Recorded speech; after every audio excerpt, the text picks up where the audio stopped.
It's Barry Kurtz. He's been on America's Got Talent and The Tonight Show. All right. So, welcome, Terry.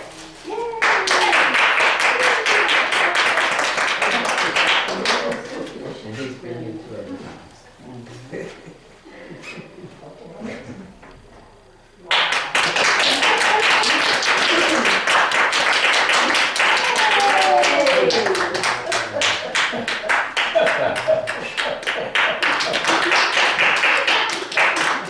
Be careful, don't hurt yourself.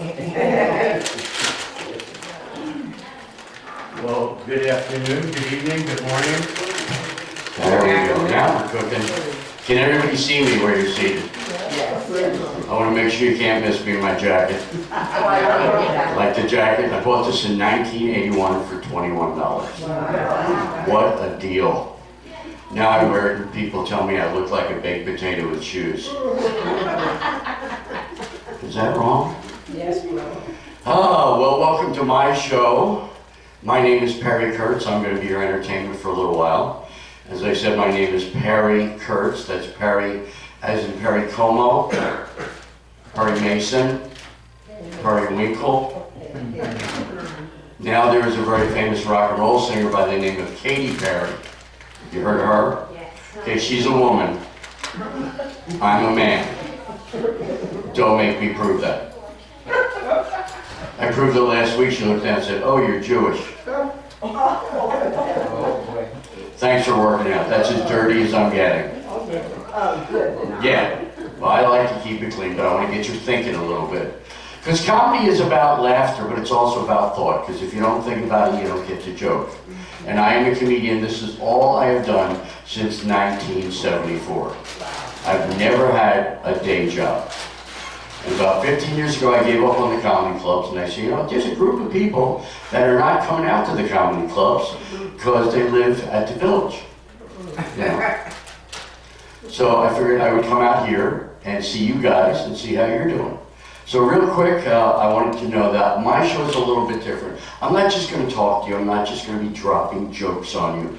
I want to talk to you because you're the reason I came out here, so I want you to be part of the show. But I want to ask you questions.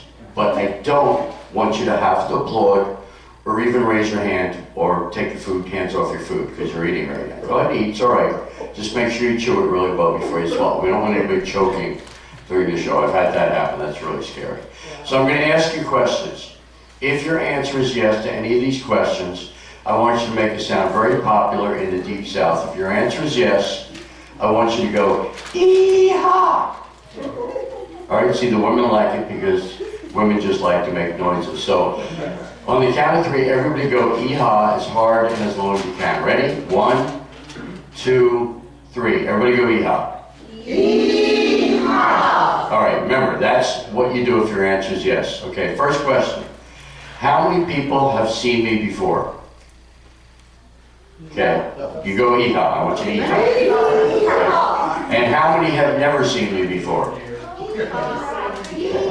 All right, how many people are here today? Yeah. How many don't know where you are? Okay. How many don't know where you are? And how many really don't care at this point? Oh, she's finally here. Let's give her a round of applause. We've been waiting for you. Thank God you made it. And who would you be? Any idea? Margaret. You're Margaret. Building 4. Margaret. Building 4? Yep. You're... Wow, why would they say that stuff about you? See, that works on anybody. You meet somebody and say their name is Joseph, you go, "Oh, you're Joseph." Why would they say that? And you go, have fun. The bottom line is, folks, try and enjoy your lives. You made it this far. That's important. How many of you didn't think you would get past 30 or 40 or 50 or 60 or 70? Right, none of us. We all thought we'd be dead by the time we hit 30, but somehow we managed to step over those obstacles and keep going. And that's what you gotta do. Keep on going. Now myself, Well, I'm not going to tell you. I want you to guess. Guesses. How many people want to guess my age? Somebody guess. Anybody? Right here. How old do you think I am? 75. 75. Wow. You don't look 75. No, I'm 68. I'm 68 years old and I have a 15-year-old daughter. Thank you very much, ladies.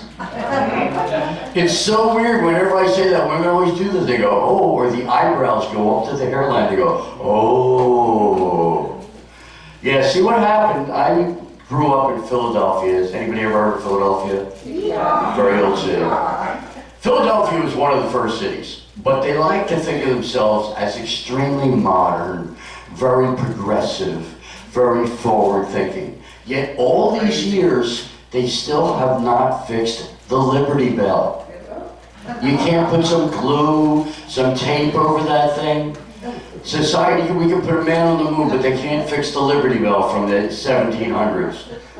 Well, my mother's back there. She is 88 years old. She is now in a nursing home. She fell last year, hit her head, broke her cheek, and I think she might have dementia. She might. Anybody here with dementia?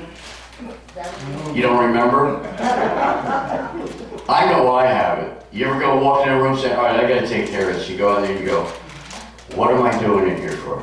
What did I come in here for? You sit down and you pick something up and you look and you go, why am I even holding this? I'm doing that now. So my mother is 88 and I know she has dementia because when I call her up, it's the same thing. Hello? Hello? Hi, Mom. Who's this? This is Perry. This is your son. Perry's not here. No, Mom, this is Perry. I'm your son. Oh, Perry's not here. No, Mom, I'm calling you. I know you're calling me, but who are you? My name's Perry. Your name's Perry, too? I have a son named Perry. What a coincidence. I go, Mom, I am your son. Oh, you're my son also? I have two Perrys? Oh, great. So who's calling? Mom, it's me. I'm Perry. Wow, he's not here. So I've learned to skip right past that and go to the immediate past. Mom, did you eat today? And she says, wait, let me look in the sink. Now, you got to remember to eat. How many of you have gotten up and a couple hours later you're walking around and you're going, and then you remember, oh, I forgot to eat something today. Eat every day within a couple hours. Keep some fruit in your room. An apple or something really good for people our age is to have a banana. I don't know if you know this, but our bones get soft. That's why when we fall down, we break a hip. Have a banana every day. It's good for you. So my mother's back there. I talk to her every day because she's all the way back in Philly. I have a younger brother there. And I started out in Philadelphia.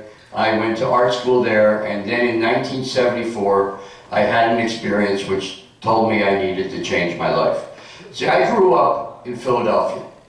In the summer, we would go down the shore. You've heard of going down the shore. The shore was Atlantic City.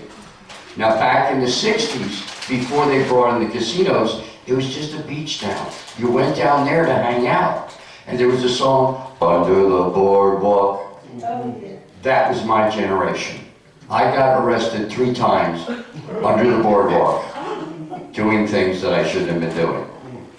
So that was my generation. So we used to go down there, and I used to drink, but I have a sweet tooth. I love chocolate. I started out enjoying chocolate when I was 10 years old, and my mother found me laying on my back in the kitchen, drinking Hershey syrup directly out of a can, pouring all over my face.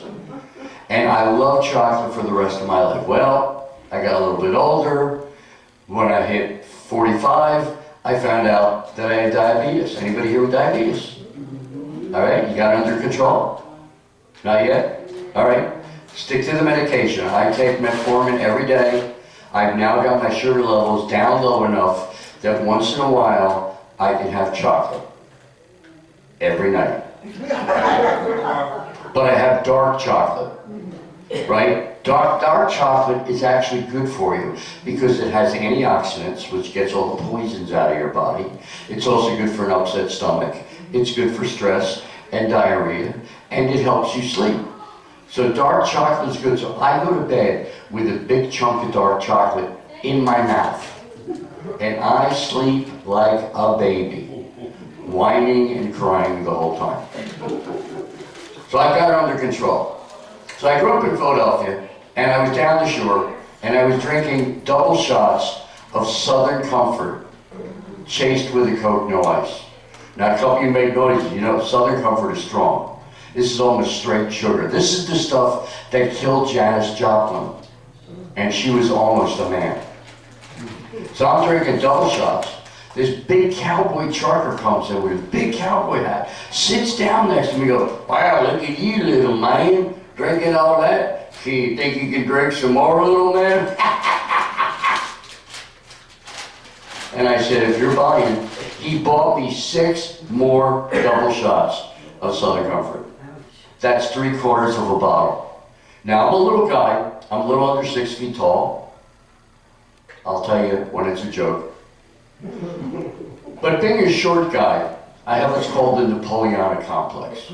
When somebody tells me I can't do something, I tell them, "Get out of my way, watch me do it." That's the way I am. So I chugged them all. I drank 8 double shots of Southern Comfort. So the guy gets up, he leaves, and I get up and I start to stumble as I slide off the stool in slow motion until my face hit the floor.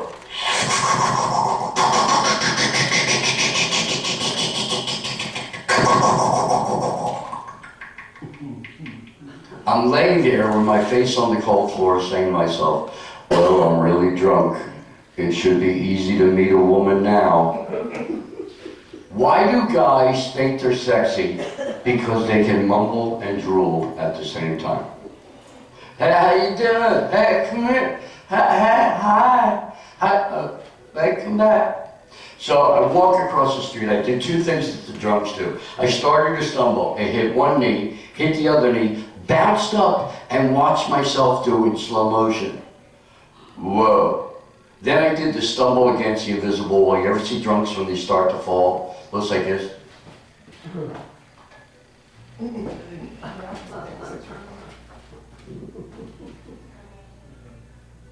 And they're fine after that. I go into the bar across the street, everybody's dancing. I'm trying to get women to dance with me, but they wouldn't dance with me because they couldn't understand what I was saying. I couldn't understand what I was saying. It was basically,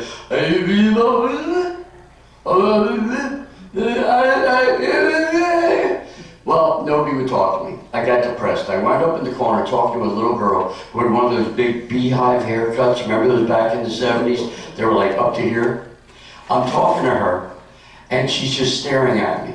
But she's not pushing me away. She's not flipping me the finger or anything like that. But after a while, I realized it was going nowhere, and I got depressed. I walked out of the bar. I walked across the street. I stood on the end of the dock looking at the Atlantic Ocean, watching the waves, crying, "Nobody wants me. I'm going to be alone forever.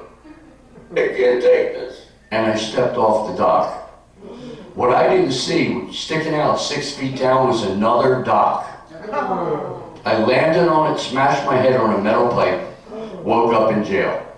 My friend bails me out. It was $1,000 because I had climbed 2 chain link fences, 10-foot fences. I climbed them both to get to this dock. Now, I may have been drunk, but I was focused. So my friend bails me out. He's driving me back. I have a bump on my head the size of a baseball. And he says, "Man, you were messed up last night." I said, "Well, I don't remember much." He says, "Well, what do you remember?" I said, "I remember being in the corner talking to a girl with really big hair." He goes, "Girl with big hair? You were on your knees talking to a bar stool." So I stopped drinking. I have not had any alcohol since 1974. Now, most people spend about $20 a night on alcohol. I asked a friend, I said, "What's the average?"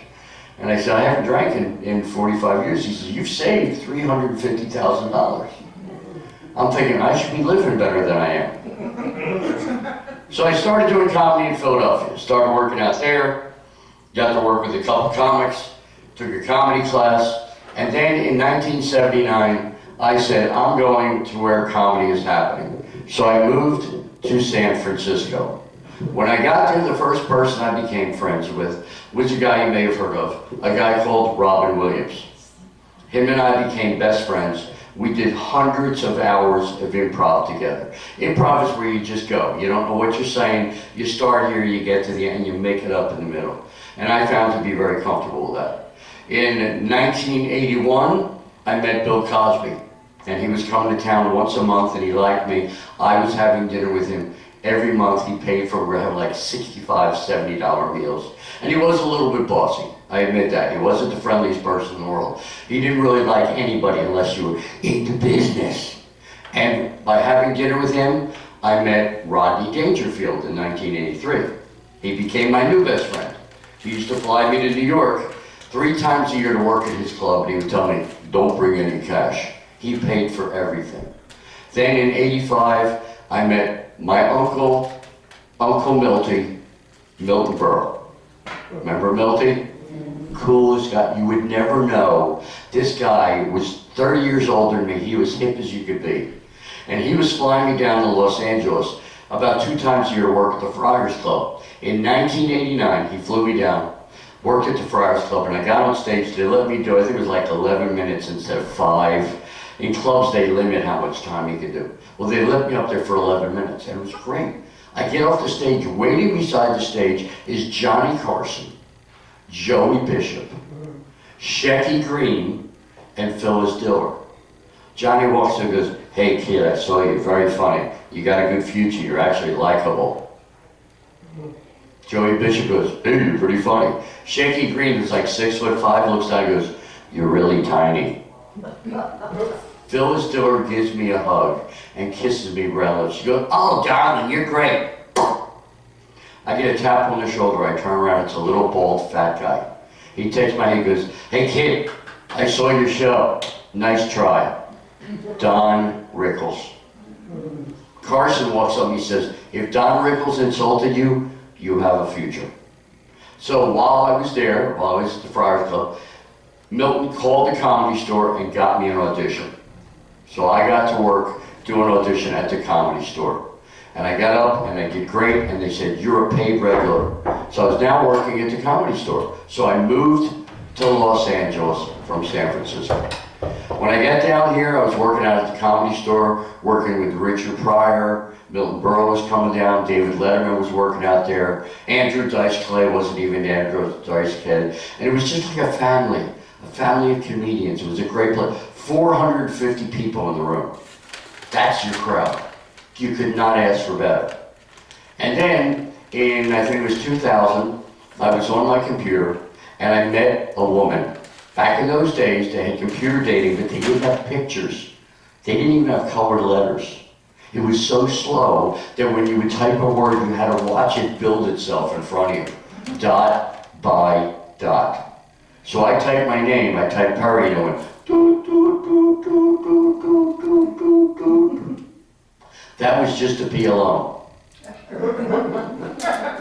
By the time my name finished printing on the screen, my wife made a sandwich, ate it, digested it, and made another sandwich. So we talked on the computer for a little while. Then she called me and we talked for 40 hours over 3 days. And I fell in love with her. She was smart, she was funny, and she had a southern accent. Anybody ever been to the South? Been anybody from the South? Where? What part? New Orleans. New Orleans. New Orleans. That's the way it's New Orleans. It's really one word. It's not two. New Orleans. I've been in New Orleans. I love the jazz down there. Well, my wife's from South Carolina. She talks like this. Everything is stretched out. People in the deep South, they enjoy talking. They stretch the words out. They don't even say hello. They go, hi, how are you? What's up? My wife has a favorite phrase. I'm going over yonder. Ever heard that one? I've looked at 157 maps. There's no place called yonder. I don't know where she went, but she always came back. So we went out for a while. In those days, I was driving my motorcycle. I had a big blue Kawasaki bike. and I put a trunk on the back because I was traveling on the motorcycle. I didn't have a car. And I was going from San Francisco up to Seattle, out to Phoenix, down to San Diego and back, just constantly. But on the trunk, I put the word Perry Cycle in big white letters. And every once in a while, somebody would pull up next to me and try to go, "Hey, what's a Perry Cycle?" "It's mine." "Your name's Perry?" "Yes, it is." "What are you, a comedian?" "Yes, I am." And they would try to run me over. See, people don't like when there's a joke and they don't get it. So we were driving around on the Perry Cycle. One day she said, "Why don't you come out to my house?" I drive out to her house. There's a guy sitting on the couch. There's a little baby girl trying to crawl on the floor. And there's a little boy and girl in the corner playing with blocks. I asked a logical question. "Honey, who are these kids?" And she just starts laughing. "Oh, I guess I forgot to tell you." "Yeah, I've got children." And I'm looking at the two doors trying to think which one's going to get me out of the house quicker. There's an old saying, don't get involved with somebody that has baggage. My wife owns Samsonite. Well, I got to know the kids, fell in love with them. They were smart, they all looked normal, they seemed human, but they did not know their fathers. So one night at dinner, I gave everybody a little gold ring, put it on their finger, and I got down beside the table. I said, "I'd like to ask the four of you to marry me." And everybody went like this except for my son. I said, "Yeah, whatever, can we just have dinner now?" Now, do we have anybody here with children that you know of? Anybody out there have kids? Couple people? All right, how many people, when you got married, had a fancy wedding? Anybody? Just you? That's it? We got married at City Hall in downtown Los Angeles. City Hall is not as nice as the bathroom down the hall over there. It's just black and gray marble. And we walked up to the counter and I said, "Hi, we'd like to get married." And the guy goes, "Oh, you'd like to get married?" I said, "We'd like to get married." He goes, "Oh, we marry you. We marry people all the time." The kids are backing up now. They're scared of this guy. I said, "So what do we do?" He said, "Fill out forms. We call you when we wedding." So I filled out the forms. We're sitting there. Kids are playing ball. All of a sudden we hear, "Sarah and Perry, please come in." We walk in. It's the same guy. Now he's wearing a judge's robe. And he's speaking in perfect English. And he finally gets in and goes, "Now, Sarah, do you take Perry to be your lawfully wed husband?" She goes, "I do." And he goes, "And Perry, do you take these people to be your family?" I said, "What the heck, I'm here, right?" See, only the ladies are laughing because you know it was a stupid thing to do. And the problem, guys, is you gotta be careful because when we do dumb things, women remember the stupid things we do forever. You never forget. Forget about the elephant's memory. Women remember things for 50 years so that when you do something else stupid, they can throw it back in your face and remind you what an idiot you are. Because men really are. I got to admit it, I'm a man. We're stupid. That's why you have the babies. You have the baby, you hold the baby, you clean the house, you get a job, you put up with us. Men can barely walk and chew gum at the same time. You women are superior. That's why you live longer than us. There's 2 men in here, the rest are all women. You know why men die before their wives? Because they want to. All right, now my jacket, although I love my jacket, it is very warm because it reflects the heat. So I'm going to, as we say in the business, I'm going to take it off. Now, ladies, relax. I heard that in the back there. Relax. Don't go pulling out any dollar bills. I'm just taking off the jacket. Here you go. 1, 2, 3.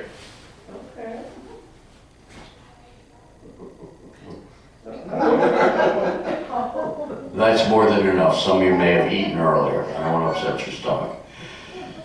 So now my little kids are all grown up. They're in their 30s, and it's amazing. And 16 years ago, my wife takes me in the bedroom and says, "We need to talk." So first thing I said is, "What did I do wrong this time?" And she said, "You actually did good." I said, "Really?" And she says, "Yeah." I said, "So why are we in here?" And she says, "I'm pregnant." And I looked at her and said, "Any idea who the father is?" She didn't seem to find that funny for some reason.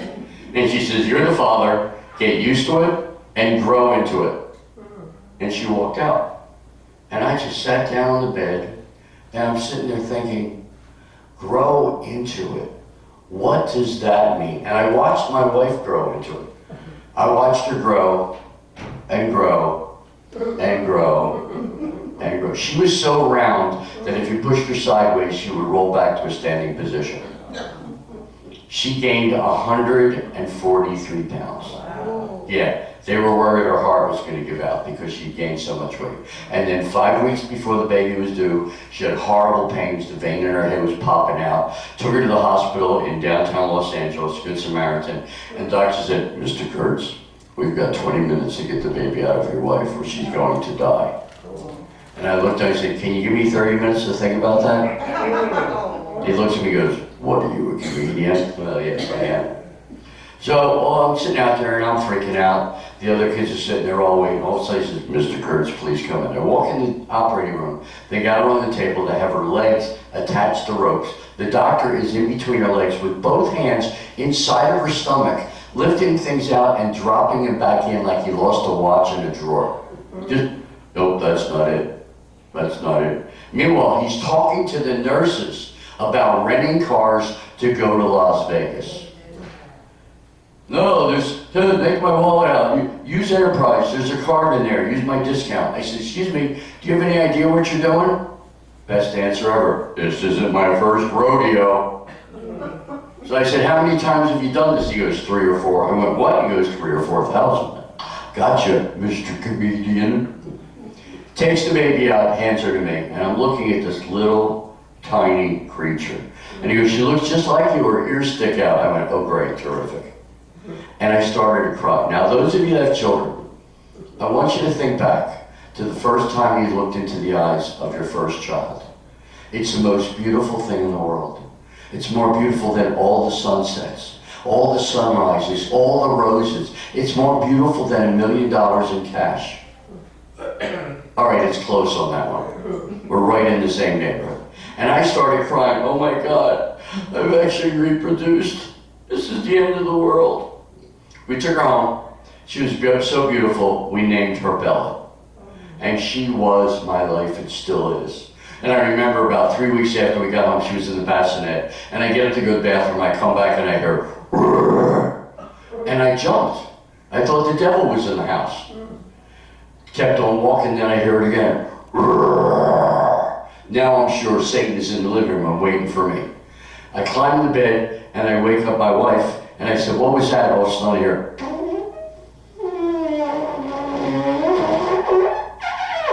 come out of the baby. She goes, oh, we give them baby food at night and it gets the gases out while they're sleeping. And I said, I wish you could have told me that. And she said, I told you to grow into it. Next couple nights we're watching TV, we're watching some sort of Disney movie. All of a sudden she says, you know what, I'm going to go in the other room, I want to watch a cop show. And I thought, well, I don't really like that, we're watching Disney, you want to watch cop shows. So I got angry, and I figured I'd get even. So I waited till she was sleeping, and I ate some baby food. I waited about a half hour till my stomach starts going. I crawled in bed, I woke her up, I said, honey, pull my finger. She pulled my finger and goes, what's that horrible smell? I said, it's baby food. Good night, sweetheart. So now my little baby is 15 years old. She's this tall. 2 months ago she had blue hair. Then she had gray hair. Now she's yellow. And then it's red. I never know what color it's going to be. Now they just change it. It's like they wake up and their hair changes color. But she's a great dancer. She does this stuff.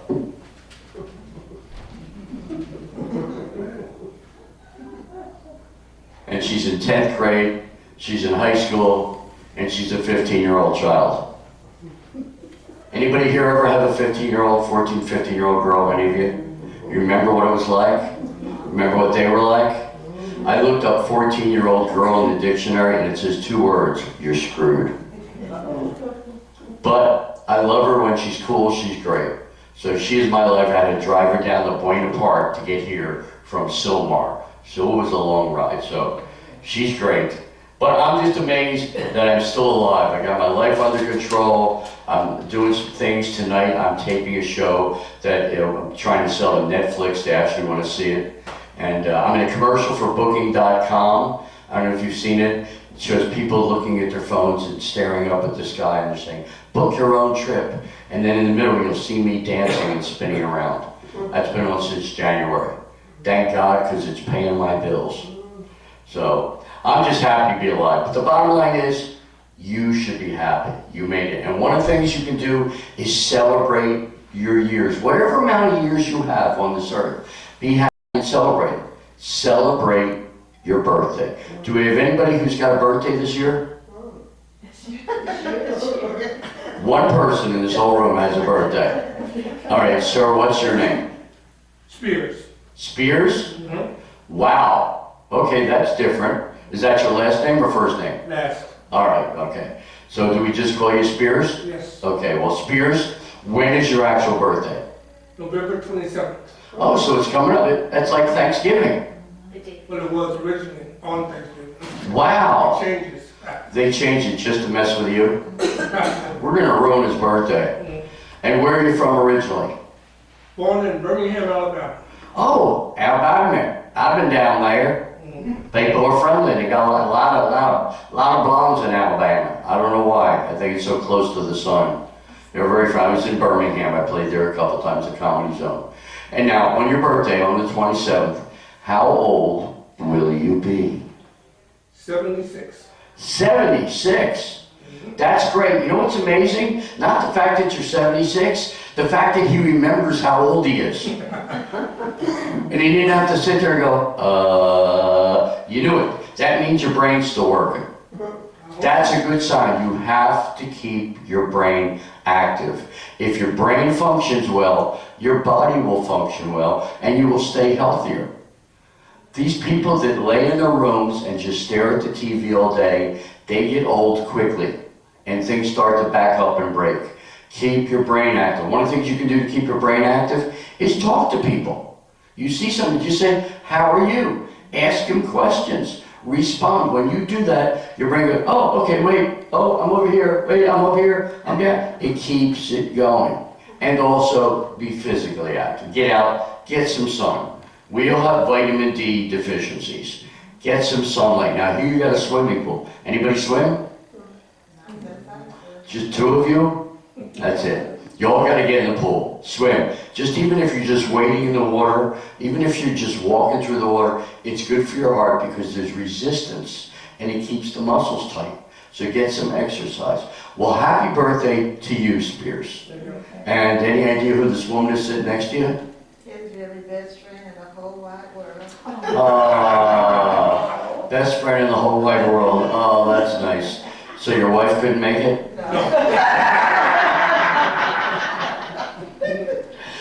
So this is your wife? No. No?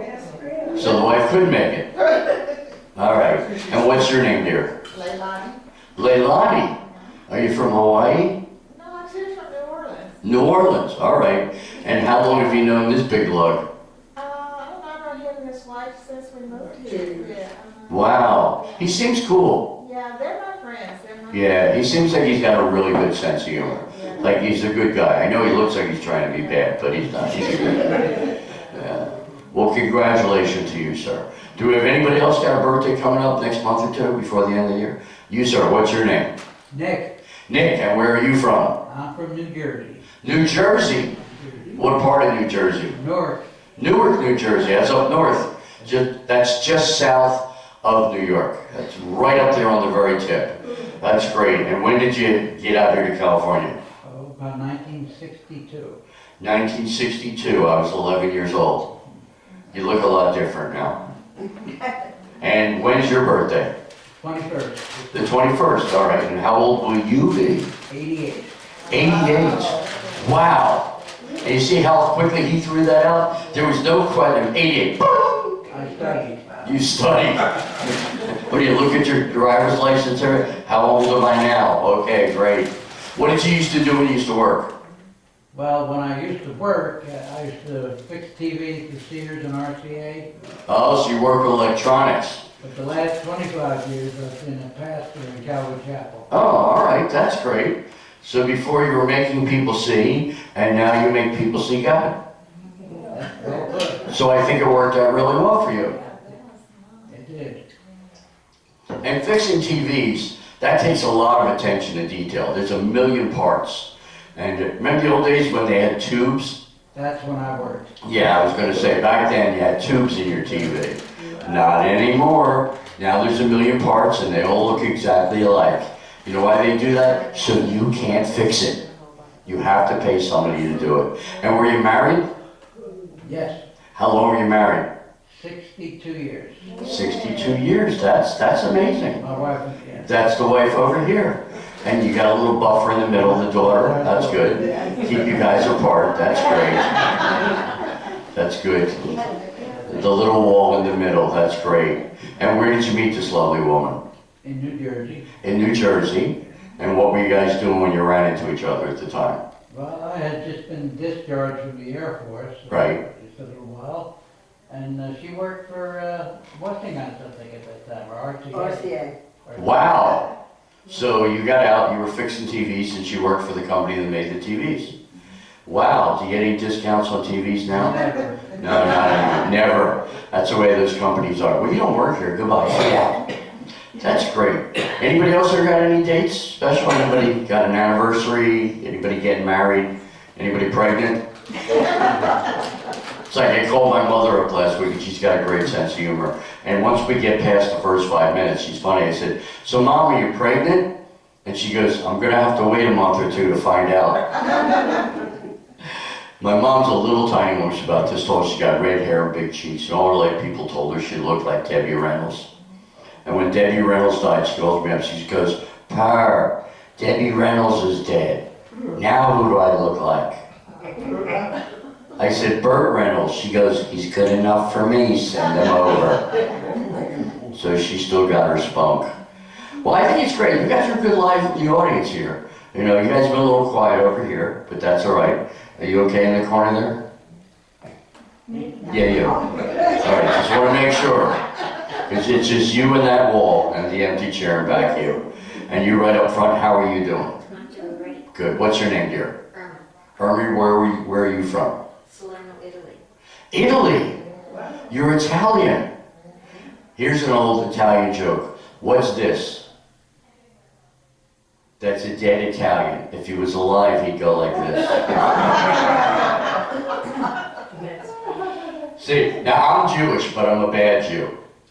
On Easter, my daughter and I split a pound of bacon for breakfast. So religion doesn't matter. But I grew up in an Italian part of Philadelphia. All my best friends were Italian. And I've learned that Jews and Italians are very similar. Jews kill people too, but we hire the Italians to do it because they've got it down to a science. So when did you move to America? 1955. 1955. I was 4. Wow. And are you married? Not anymore. You were married? All right, that's good. Anybody here who's never been married? Anybody been single their whole life? Not usually. I had a couple sitting in the back of the room, and they were making out. And I said, "Hey, could you guys stop kissing?" He goes, "Leave us alone." I said, "Are you guys married?" He says, "Yeah." I said, "How long you been married?" He goes, 4 years. I said, "That's good, that's good. And how long have you known each other?" He goes, 54 years. I said, "So you knew each other for 50 years, and then you got married. What made you rush into this?" And he said, "We were waiting for our spouses to die." You never know. And another couple, they were sitting in there holding close. And I said, "How long have you guys been married?" He said, 78 years. They were both 98. They had the same birthday, and they met in first grade. And he said, "We've never been separated." I said, "That's amazing to be able to put up with another person for that long. That's phenomenal. What do you think is the magic that's kept the two of you together?" He said, "We stopped talking to each other 20 years ago." But let's face it, we're all starting to get older, and getting older is not easy. When we were younger, we had more energy, we had different bodies. Remember when you were 18 years old and your body went straight down, and when you wanted to wash the soap off, all you had to do was lift your arms and it washed off? Then you hit 40 years old and gravity's now pulling your parts down. Now to wash the soap off, you have to lift things out of the way. I did that, I found a wallet under my stomach. We get gray hair, a lot of men lose their hair. I have all my hair, I'm very happy about that. Young people will ask me, do you darken your hair? Yeah, I darken it and I spray the gray back in there. I have a lot of tall guys tell me I have too much hair. They say, you got too much hair. And I found out every one of these really tall guys has got a little bald spot on the top that nobody can see. So now when I say that, I go, why, you need some extra hair? They go, shut up, man. Our eyes start to go, we gotta wear bifocals. If you don't know what bifocals are, it's two lenses. One so we can see what's far away, the other one so we can see what's up close. But the problem is, it makes things look closer. And I first got mine, and I couldn't judge distance. And I was tripping going up the stairs.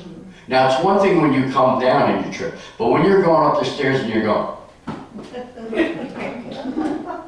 So I learned to hit the step with my toe, drag it up and slide it to the back. Hit and start it. Then we get diabetes. I had to have my hip replaced. Any hip replacements out there? Okay, just one. It's usually about 1 in 15 people have that. Because of my diabetes, I got a bone spur. And it was a big lump in the bone. And when I would walk, I would go. Doctor said, we're going to have to replace your hip. I was already doing it, and one night I had a nightmare. I dreamt that I was on the operating table and I heard the doctor say, nurse, I think I've cut too deep. And the nurse was up. Why do you say that, doctor? He goes, because I just scratched the table. Now that was just a dream, but I woke up sweaty and shaking. And my wife says, what's the matter? And I told her, I put off the operation for 2 years and started taking a medication. I don't know if you've ever heard of it. It's called Vicodin. I was taking 10 to 20 pills a day. It worked, I didn't have any pain. I couldn't feel anything from my neck down. Yeah, I didn't know if I was going to the bathroom or not.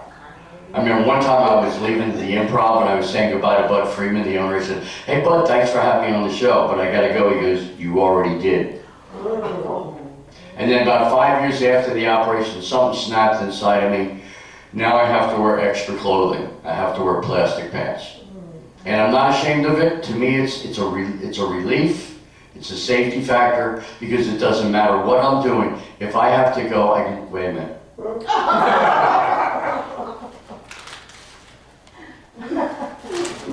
I can just stop and go. So for me, it's great.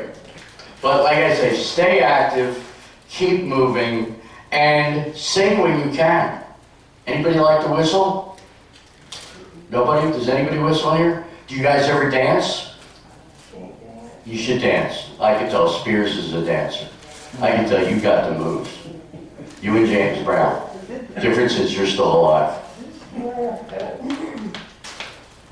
I started out dancing in 66 and 67. I was on American Bandstand in Philadelphia. And because I could do this, they would do close-ups. Now back in those days, when we still had black and white, remember TV in black and white? With the big knob on there? Remember when you were little, you were the remote control? Get up and change the channel. That's what we were. Well, they would start the show with me in my black suit, white shirt, and a thin black tie. And they would start with close-ups on my feet. Then they would pull away, and I'm out there dancing, flying across the floor. And they pull away, and they had me dancing with a giant blonde. Every week, so it'd start out with a laugh, because you go, So I was on there, and Dick Clark was a really nice guy, and then we moved to Steel Pier, and kept on going, and now I'm here. I'm still alive, and every day I wake up the same way. Oh, I gotta do this stuff again? Never, ever give up. So what I want us all to do right now is I want us to do a little breathing, and we're gonna do that by singing. We're gonna start with a song you all remember called When the Saints Go Marching In. You have a question? No, I said that's my song. It's your song? I put it on my phone doing Mardi Gras. Wow, all right, well you're gonna be leading the whole group. All right, then you're gonna be following the whole group. All right, you're just gonna sing along with the rest of us. Now, it's basically what they call a roundabout. It's got two, same thing, but you come in a little bit later for the second part, which is the same. Ready? Oh, when the saints go marching in. Everybody. Oh, when the saints go marching in. I wanna be in that number when the saints go marching in. Pretty good. You did real good. Give yourselves a round of applause. You sang. Everybody was in key and on time. And it's not that easy to do these days, because, you know, there's some songs where you don't know what they're saying. You ever heard the song? It's either yeah. I remember when you could understand rap. Now I don't know what these guys are saying. But I'm going to do a little bit of that myself. I'm known as a rapper. Okay, I'll have to show you. All right, let's do another one. Let's go way back to childhood. Row, row, row your boat. Ready? Row, row, row your boat gently down the stream. Merrily, merrily, merrily, merrily, life is but a dream. Keep going. Row, row, row your boat gently down the stream. Merrily, merrily, merrily, merrily, life is but a dream. Yeah! You guys are good. We should go on the road. We'll rent a bus. We'll drive around the country, play retirement centers. We'll call ourselves the Geezer Tour. Geezer, because the young people won't know what we are talking about. What's a geezer? All right, now we're going to really kick it up. I was on a show called The Late Late Show with James Corden. Have you ever seen that show? The English guy. He is the nicest person in the world. Before we went on the air, he comes and sits down and goes, "Hello, I'm James. I'm going to be your host." I said, "Yeah, I watch your show." He goes, "Listen, I've looked at your comedy, and I think you've got a great angle." And I went, he goes, "I'm sorry, I mean point of view. I'm still learning the language." That's how cool he is. So I was on there, and I played my special instrument. This is called a Keytar. These go back to the 80s. I don't know if you remember these things, but what this one does is you turn it on. It's called a Keytar because you can strap it over your shoulder, but it's still got a keyboard in there. You turn it on, you hit a button, and you're playing rhythm and blues.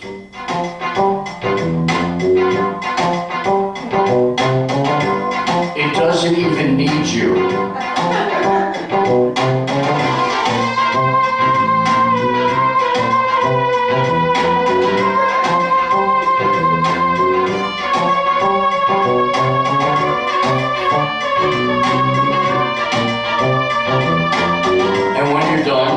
You hit one button. I got a whole band right here, and all I have to do is give it some batteries. I don't have to get a separate room, I don't have to feed it, just a couple batteries. So what we're going to do here is we're going to do a song you probably all remember. It's called Zippity.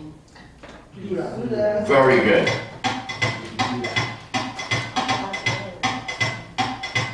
And zippity-doo-dah, zippity-yay.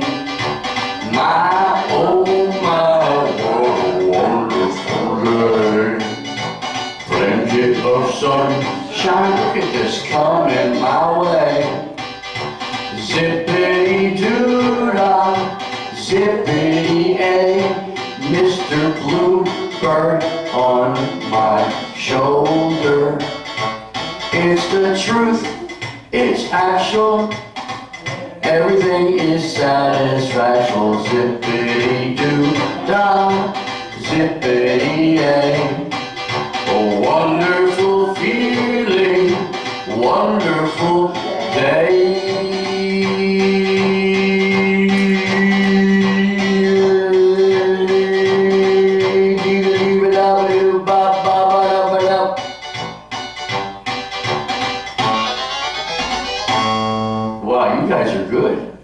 We should like hang out, you know? Like hang out and stuff, dude.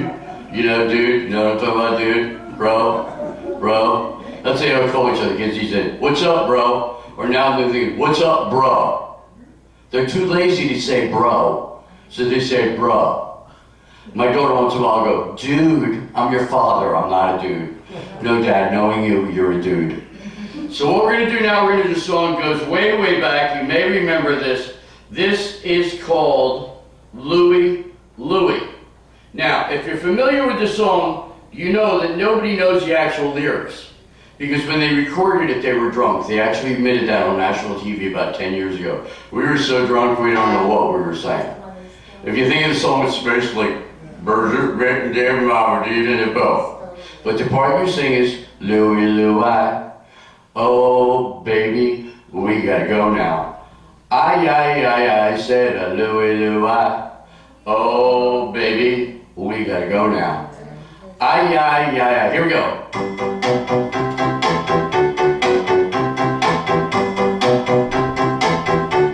Yeah, now, we gonna do a song they call Louie Louie. I hope the people here will give it a try.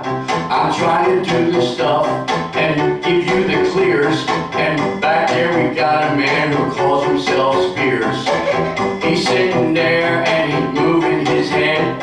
He's bouncing around and you are, that's what I said. And now I need you guys to sing along. Let me hear you do the Louie Louie Louie song. Come on, Louie Louie. Oh baby, oh we gotta go now. I said a Louie Louie. Oh baby, we gotta go now. Well, those who were singing, you did fairly well. And then the other ones, oh, well, you weren't jumping on it, but at least you're awake. And you know, with my show, you're probably ready for a break. But I'm glad you guys walked all the way here. Let's do it again, so sing it loud and clear. Now, Louie Louie. Oh, baby. Oh, we gotta go now, go now, go now, go now. Yeah. Oh, Louie Louie. What? Oh, baby. We gotta go now. You know, she's ready to go. She's looking for a purse. I don't know why. There's something in there. Maybe there's something you need to buy. Are you looking for your phone? Did a call come in during the show? I'm just guessing, but I think I might be right, you know. See, that's the good thing about doing these shows. Nobody's sitting there like this. You ever see teenagers? They can't look up for 2 minutes. They walk down the street on their phones. Oh, I'm sorry, I didn't see you. In Santa Monica, I saw a guy walk into a moving car, roll over the hood, got up and kept walking. Someday the next generation is going to be born with giant thumbs, and they can only see directly ahead. All right, I'm going to do my big closer now. Now remember, I am a trained professional. It's what I did on the Late Late Show. Don't try this at home. My name is Kurtz. This is called karaoke.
somebody sitting in the hallway and they're staring at the floor, just go over and say, are you okay? You might save a life. Love each other, take care of yourselves, most importantly, never, ever, ever give up. Have yourselves a great day and a wonderful Thanksgiving.